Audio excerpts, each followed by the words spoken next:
If you want to change the world, start off by making your bed. If you make your bed every morning, you will have accomplished the first task of the day. It will give you a small sense of pride, and it will encourage you to do another task, and another, and another. And by the end of the day, that one task completed will have turned into many tasks completed. Making your bed will also reinforce the fact that the little things in life matter. If you can't do the little things right, you'll never be able to do the big things right. And if by chance you have a miserable day, you will come home to a bed that is made, that you made. And a made bed gives you encouragement that tomorrow will be better. To pass SEAL training, there are a series of long swims that must be completed. One is the night swim. Before the swim, the instructors joyfully brief the students on all the species of sharks that inhabit the waters off San Clemente. They assure you, however, that no student has ever been eaten by a shark, at least not that they can remember. But you are also taught that if a shark begins to circle your position, stand your ground. Do not swim away. Do not act afraid. And if the shark, hungry for a midnight snack, darts towards you, then summons up all your strength and punch him in the snout, and he will turn and swim away. There are a lot of sharks in the world. If you hope to complete the swim, you will have to deal with them. So if you want to change the world, don't back down from the sharks. Over a few weeks of difficult training, my SEAL class, which started with 150 men, was down to just 42. There were now 6 boat crews of 7 men each. I was in the boat with the tall guys, but the best boat crew we had was made up of the little guys, the Munchkin crew, we called them. No one was over 5'5".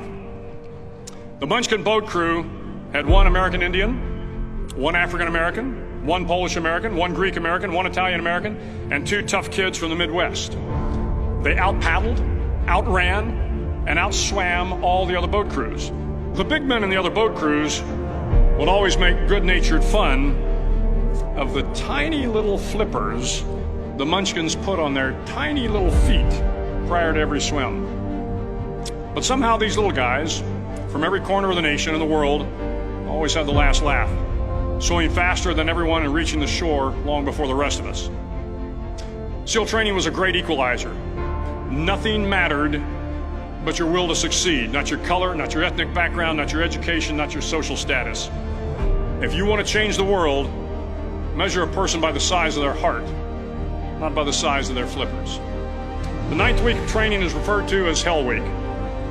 It is 6 days of no sleep, constant physical and mental harassment, and 1 special day at the Mud Flats. The Mud Flats are an area between San Diego and Tijuana where the water runs off and creates the Tijuana Sloughs, a swampy patch of terrain where the mud will engulf you. It is on Wednesday of Hell Week that you paddle down to the Mud Flats and spend the next 15 hours trying to survive the freezing cold, the howling wind, and the incessant pressure to quit from the instructors. As the sun began to set that Wednesday evening, my training class, having committed some egregious infraction to rules, was ordered into the mud. The mud consumed each man till there was nothing visible but our heads. The instructors told us we could leave the mud if only 5 men would quit.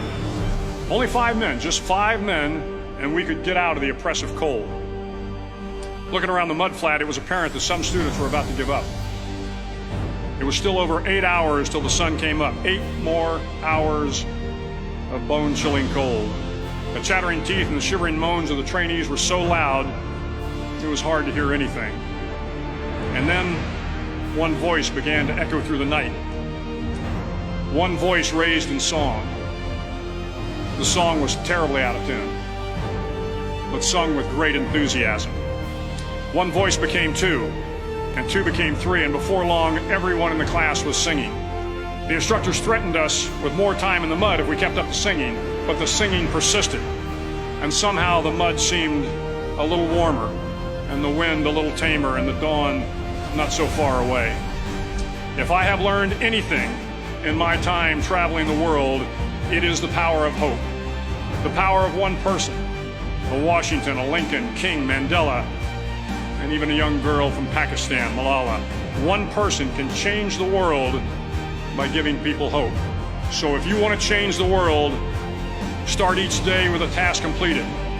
Find someone to help you through life. Respect everyone. Know that life is not fair and that you will fail often. But if you take some risks, step up when the times are the toughest, face down the bullies, lift up the downtrodden, and never ever give up.